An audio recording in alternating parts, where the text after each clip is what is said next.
नमस्कार दोस्तों, मैं आपका अपने चैनल एचवीएस स्टडीज़ में स्वागत करता हूं। मैं आपके लिए साइंस की पूरे सीक्वेंस से चैप्टर वाइज 9-10th की जो एनसीईआरटी है वो करा रहा हूं, जिसमें मैं अब 2 नए चैप्टर लेकर आ गया हूं, जिसमें हम बात करेंगे कौन से 9th क्लास के 7th चैप्टर और 13th चैप्टर। बायोलॉजी मैं सबसे पहले कवर कर रहा हूं। 7th चैप्टर में आपको पता है लिविंग ऑर्गेनिज्म के डाइवर्सिटी इन लिविंग ऑर्गेनिज्म के बारे में बात की गई है, और 13 चैप्टर में why do we fall ill के बारे में बात की गई। तो इनकी हम यहाँ पर एमसीक्यू के माध्यम से क्वेश्चन माध्यम से पूरे चैप्टर को कवर करेंगे। आप सभी ने पढ़ रखा होगा एक बार, मैं सिर्फ आपको ऊपर से इस पूरे चैप्टर को ऑलमोस्ट सारे इंपॉर्टेंट टॉपिक कवर करता हुआ चलूँगा। ठीक है, तो चलिए यहाँ पे स्टार्ट करते हैं, टाइम वेस्ट नहीं करेंगे। पहला क्वेश्चन है, यहाँ पर ना आप सोचेंगे हिंदी इंग्लिश मैं आपको समझाऊंगा ना, टेंशन मत लीजिए। यहाँ पर देखिए पहला पार्ट बोला गया है, पहला ऑप्शन है protista includes unicellular eukaryotic organism. इसमें इनकरेक्ट ढूंढना है, तो इसमें बोला जा रहा है प्रोटिस्टा इंक्लूड्स यूनिसेलुलर। बिल्कुल, प्रोटिस्टा एनिमेलिया का सबसे पहला हमारा ग्रुप था। आपको पता है पहला जो हमने पढ़ा था वो कौन था? प्रोटिस्टा।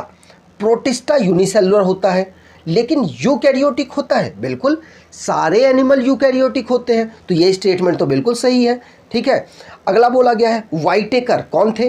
RH वाइटेकर। ये कौन थे? इन्होंने 5 क्लासिफिकेशन किए थे, 5 ग्रुप्स में क्लासिफिकेशन किया था। पहले लिनेनियस साहब ने 2 ग्रुप में किया था, उसके बाद 5 ग्रुप में इन्होंने क्लासिफिकेशन किया, मोनेरा, प्रोटिस्टा, फंगी, प्लांटा और एल्गी, प्लांटा और एनिमेलिया। इन 5 में इन्होंने क्लासिफिकेशन किया।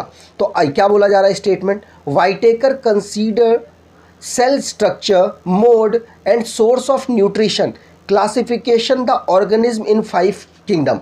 जब ये 5 किंगडम 5 कैटेगरी में इन्होंने डिवाइड किए थे ऑर्गेनिज्म को, तो क्या इन्होंने स्ट्रक्चर, सेल की स्ट्रक्चर, मोड और सोर्स ऑफ न्यूट्रिशन को मतलब कंसीडर किया था? तो बिल्कुल किया था। इसी के अकॉर्डिंग इन्होंने क्लासिफिकेशन किया, तो ये भी बिल्कुल सही है। अगला है बोथ मोनेरा और प्रोटिस्टा। वाइटेकर के अकॉर्डिंग 2 किंगडम थे, कौन से? मोनेरा और प्रोटिस्टा। मे बी ऑटोट्रोफ और हिट्रोट्रोफ। ये खाने का जो इनका माध्यम था वो खुद से खाना बना भी लेते थे, और जब ज़रूरत होती थी तो किसी और पे डिपेंड भी रह लेते थे। तो ये बात सच है, ये भी स्टेटमेंट सही। तो मतलब डी ऑप्शन यहाँ गलत होगा। तो डी ऑप्शन यहाँ गलत है। डी स्टेटमेंट क्या है? मोनेरा। मोनेरा मतलब जो वाइटेकर के द्वारा पहला ग्रुप बनाया गया, पहला किंगडम बनाया गया। तो मोनेरन हैव वेल डिफाइंड न्यूक्लियस। बस ये स्टेटमेंट गलत है। मोनेरा में आपको बता दूं, मोनेरा जिसमें बैक्टीरिया आते हैं। आप सोचिए, बैक्टीरिया के क्या वेल डिफाइंड न्यूक्लियस मिलता है? नहीं मिलता। बैक्टीरिया क्या होता है? प्रोकैरियोट होता है। और मोनेरा क्या है? मोनेरा बैक्टीरिया का किंगडम है, तो ये प्रोकैरियोट है। प्रोकैरियोट है मतलब इसके पास वेल डिफाइंड न्यूक्लियस नहीं है।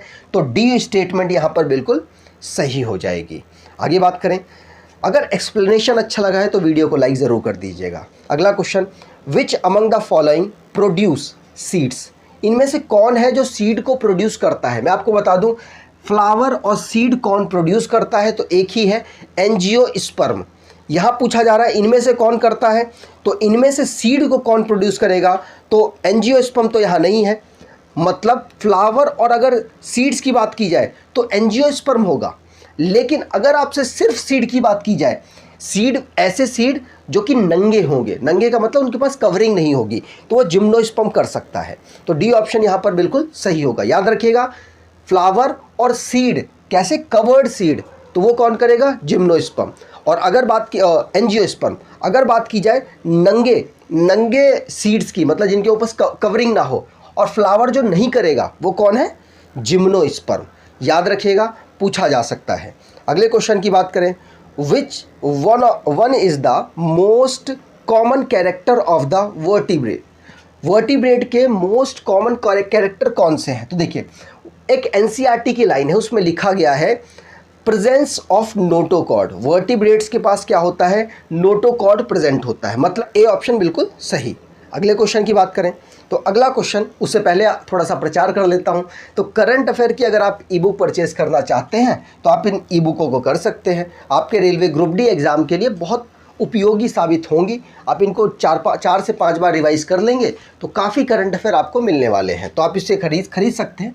मेरे हिसाब से ज़्यादा महंगी भी नहीं है, और आपके ग्रुप डी वाले एग्ज़ाम अगर क्रैक होता है तो और बढ़िया है। तो अगर देखना चाहे तो एक बार देख सकते हैं।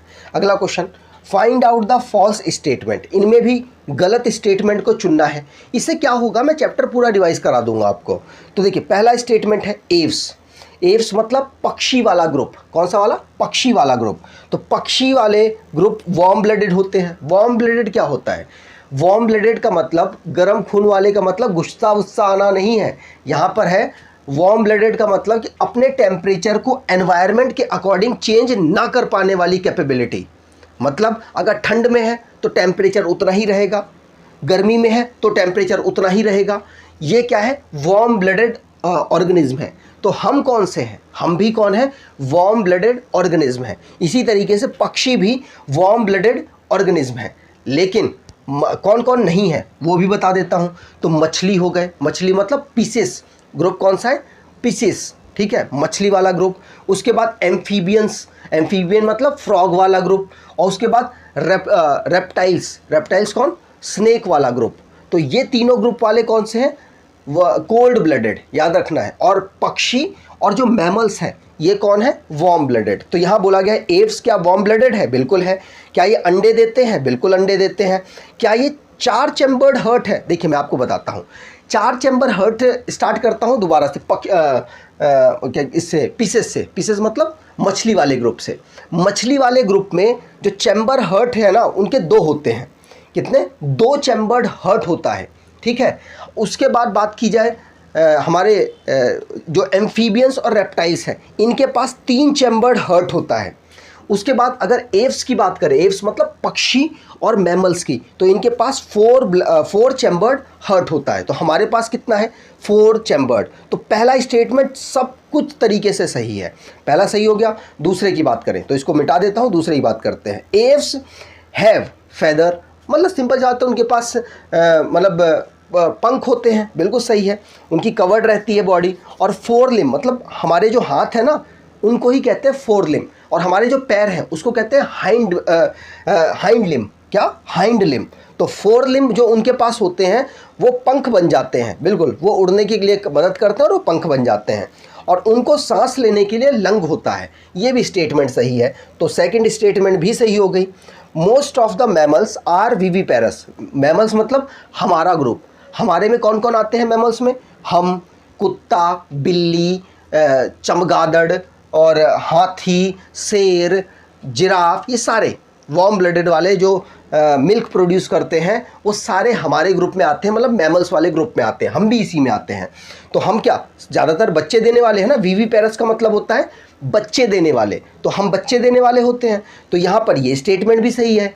लेकिन हमारे में भी एक्सेप्शन है। हमारे में कुछ मतलब 1-2 ऑर्गेनिज्म हैं जो कि ओविपेरस हैं। ओविपेरस का मतलब अंडे देते हैं, लेकिन ज़्यादातर हमारे में बच्चे देते हैं। तो ये 3 स्टेटमेंट तो सही है, मतलब चौथी ही गलत होगी।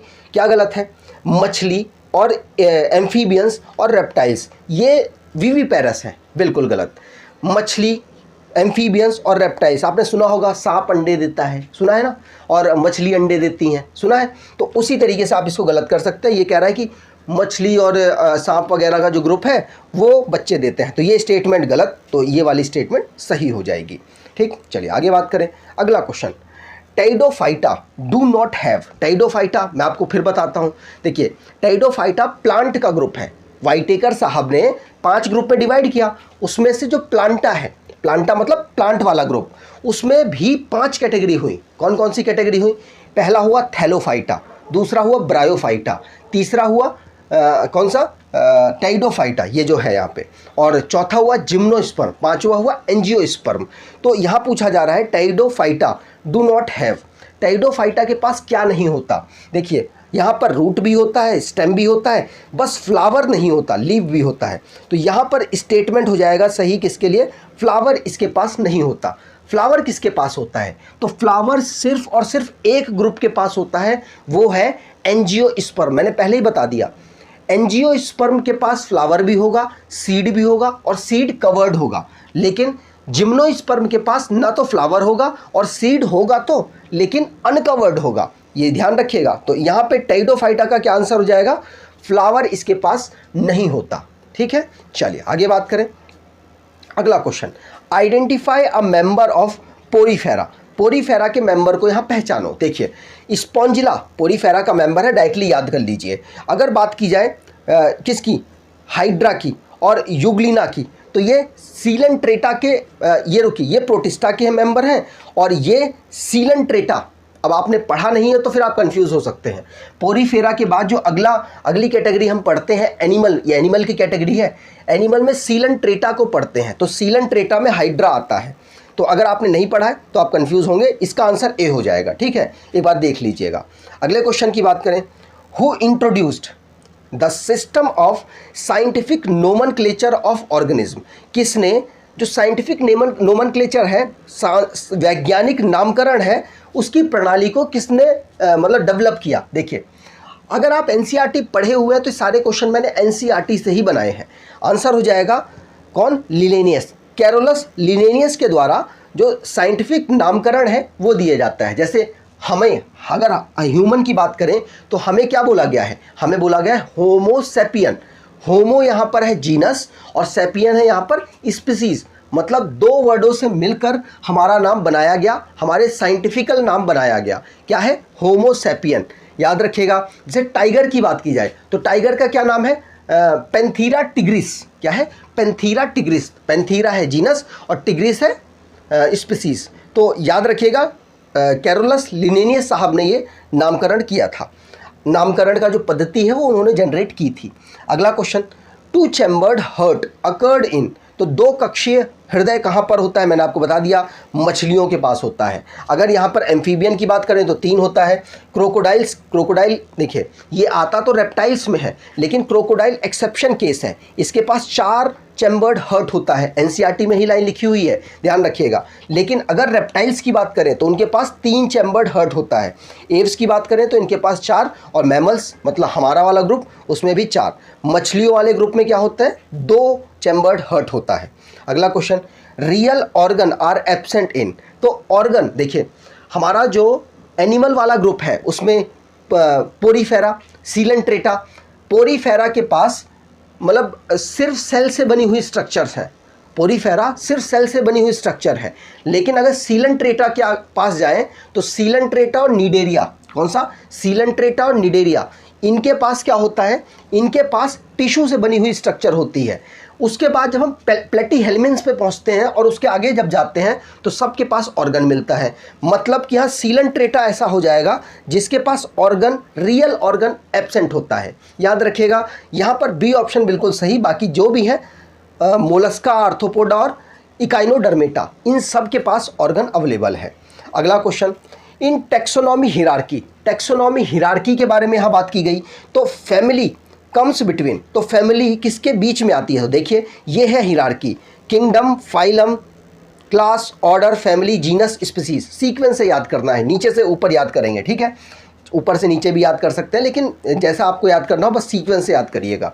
तो यहाँ फैमिली किसके बीच में आ रही है, ऑर्डर और जीनस। तो ऑर्डर और जीनस कहाँ पर है, वही आंसर हो जाएगा, बी ऑप्शन यहाँ पर बिल्कुल सही। ठीक, चलिए आगे बात। और जितना देखिए जैसे स्पीसीज पर पहुंचेंगे कैरेक्टर काफ़ी ज़्यादा मैच करेंगे, किंगडम पर जाएंगे कैरेक्टर काफ़ी कम मैच करेंगे। ये क्वेश्चन भी पूछा गया। अगला question, 5 kingdom classification have given by. तो सिंपल सी बात है, मैंने आपको बताया आर एच वाइटेकर साहब। तो बी ऑप्शन यहाँ पर सही। लेकिन अगर आपसे 2 किंगडम क्लासिफिकेशन पूछा जाता तो आप लिनेनियस आंसर देते। वैसे इसका आंसर क्या हो जाएगा, बी ऑप्शन। अगले क्वेश्चन की बात करें, the origin of species is written by. तो ऑरिजिन ऑफ स्पीसीज नाम की जो पुस्तक है वो किसके द्वारा लिखी गई, तो आंसर होगा ये लिखी गई है चार्ल्स डार्विन के द्वारा। तो यहाँ पर बी ऑप्शन बिल्कुल सही होगा। अगले क्वेश्चन की बात करें, what is the phylum of octopus. Octopus किस कैटेगरी के अंतर्गत आता है, तो देखिए अगर आपने पढ़ा है तो बहुत आसानी से आंसर देंगे। ये लार्जेस्ट ग्रुप में से सेकेंड लार्जेस्ट के ग्रुप में आता है। किसके? मोलस्का। मोलस्का फाइलम के अंतर्गत ही आता है, याद रखना है। अगर आपसे पूछा जाए कौन सा ऐसा फाइलम है जो सबसे बड़ा है, तो आप कहोगे आर्थ्रोपोडा। मोलस्का सेकंड लार्जेस्ट है, ठीक है, और ऑक्टोपस इसी के अंतर्गत आता है। अगला question, what is the mode of nutrition in bacteria? Bacteria में मोड ऑफ न्यूट्रिशन क्या होता है? मैंने आपको बता दिया। बैक्टीरिया किसका आता है? बैक्टीरिया किस किंगडम में है? तो मोनेरा में है। मोनेरा किस तरीके से खाना खाता है? खुद खाना बना भी सकता है और दूसरों पे डिपेंड भी हो सकता है। तो ये है ऑटोट्रोफ और हेटेरोट्रोफ दोनों, ठीक है। तो सी ऑप्शन यहाँ पर बिल्कुल सही। अगला question, which one of the following is not a bacterial disease? इनमें से कौन सी बैक्टीरियल डिसीज नहीं है? इससे आप ये समझ पाएंगे कि ये डिसीजेज वाले क्वेश्चन भी बहुत आते हैं। तो क्लोरेला, ये जो जिसे हिंदी में हैज़ा कहते हैं, तो हैज़ा बैक्टीरियल डिसीज़ है। ट्यूबरक्लोसिस, टीबी सुना होगा आपने, ये भी एक बैक्टीरियल डिसीज़ है। और अगर बात करें एंथ्रेक्स, एंथ्रेक्स भी एक बैक्टीरियल डिसीज़ है। लेकिन इनफ्लू, सोच लीजिए फ्लू किससे होता है? वायरस से। तो ये वायरस वाली बीमारी है, बाकी सारे बैक्टीरिया वाली बीमारी थी। तो इनमें से डी ऑप्शन बिल्कुल सही हो जाएगा। अगला question, which one of the following causes kala azar? Kala azar इनमें से किससे होता है? तो अगर आप एनसीईआरटी के फिगर्स देख पाएँ तो वहाँ पर ही लिखा हुआ है कालाजार किससे होता है? लेशमेनिया से। किससे होता है? लेशमेनिया से, याद रखना है। अगले क्वेश्चन, और लेशमेनिया है क्या? तो लेशमेनिया प्रोटोजोआ है। क्या है? प्रोटोजोआ। अगले क्वेश्चन की बात करें, विच one of the following diseases is not caused by bacteria? इनमें से कौन सी बीमारी है जो बैक्टीरिया से नहीं होती? देखिए, टाइफाइड बैक्टीरिया से, ये क्वेश्चन शायद रिपीट सा हो गया। एंथ्रेक्स भी बैक्टीरिया से और ट्यूबरक्लोसिस भी बैक्टीरिया से, लेकिन मलेरिया बैक्टीरिया से नहीं होता। मलेरिया प्रोटोजोआ से होता है, ठीक है। चलिए आगे बात करें। अगला question, the name of bacterial disease is? इनमें से कौन सी बैक्टीरियल डिसीज़ है? तो सिंपल सी बात है, टाइफाइड बैक्टीरियल डिसीज़ है, रिंगवॉर्म फंगस की डिसीज़ है, मिसेल्स वायरस की डिसीज़ है और मलेरिया प्रोटोजोआ की डिसीज़ है। यहाँ पर आंसर बिल्कुल सही सी ऑप्शन हो जाएगा। अगला question, liver is damaged by the? Liver किस चीज़ से डैमेज होता है? तो सिंपल सी बात है, वायरस से डैमेज होता है। तो यहाँ पर सी और डी में से कोई हो सकता है answer. In the disease dash, अब वायरस से होने वाली डिसीज़ इनमें से कौन सी है? तो देखिए, इनमें जॉन्डिस बिल्कुल सही होगा। तो डी ऑप्शन यहाँ पर बिल्कुल सही है, ठीक है। न्यूमोनिया की बात करें तो न्यूमोनिया लंग की डिसीज़ है, इसीलिए मैंने आंसर इसको नहीं लगाया। न्यूमोनिया भी वायरस से होता है, लेकिन ये किसकी? लंग की डिसीज़ है, ठीक है। लेकिन यहाँ पर लिवर की बात की गई थी। अगला question, which of the following is a mismatch? इनमें से कौन मिसमैच है? लेप्रोसी बैक्टीरिया से होने वाली डिसीज़ बिल्कुल सही है। एड्स बैक्टीरिया से नहीं होता, एड्स होता है वायरस से। तो ये वाला ही आंसर हो जाएगा, मतलब बी ऑप्शन यहाँ पर बिल्कुल मिसमैच है। मलेरिया प्रोटोजोआ से, मैंने आपको बता दिया, कॉमन कोल्ड वायरस से। एड्स की फुल फॉर्म पूछी जाती है आपसे, तो याद रखना है acquired immunodeficiency syndrome. AIDS को फैलाने वाला वायरस होता है HIV वायरस। HIV वायरस की फुल फॉर्म है ह्यूमनो इम्यूनो डेफिशिएंसी सिंड्रोम। याद रखिएगा, ये सारे इंपॉर्टेंट है, रिपीट भी कर लीजिएगा अगर आपको लगे तो। अगला question, which of the following statement is correct for a chronic disease? Chronic disease और एक होती है एक्यूट डिसीज़। क्रॉनिक डिसीज़ वो डिसीज़ होती हैं जो कि लंबे समय तक हमारी बॉडी में रहती हैं, हमारी बॉडी को बहुत ज़्यादा डैमेज करती हैं, उसे कहते हैं क्रॉनिक डिसीज़। हमारी बॉडी में जो कम समय तक रहती हैं उसे कहते हैं एक्यूट डिसीज़। जैसे कि खांसी जुखाम नॉर्मल बुखार है, वो होता है एक्यूट डिसीज़। तो एक्यूट डिसीज़ के बारे में यहाँ नहीं पूछा जा रहा, यहाँ पे क्रॉनिक के बारे में पूछा जा रहा है। ऑल ऑफ दीज जो आंसर लगाते हैं उनका तो बिल्कुल गलत हो जाएगा, क्योंकि ये लॉन्ग लास्टिंग डिसीज़ है, ये बिल्कुल सही है, लेकिन ये शॉर्ट पीरियड को नहीं होती, तो मतलब ये गलत हो गया। तो आंसर हमारा ए हो जाएगा। तीसरा पढ़ें ना पढ़ें, लेकिन फिर भी एक बार पढ़ लेते हैं। It does not damage any organ, बिल्कुल नहीं। जब भी हमें क्रॉनिक डिसीज़ होगी तो ये हमारे किसी ना किसी ऑर्गन को डैमेज करेगा, और एक्यूट डिसीज जब होगी तो हमारे किसी ऑर्गन को डैमेज नहीं करता। तो यहाँ पर ए ऑप्शन बिल्कुल सही होगा।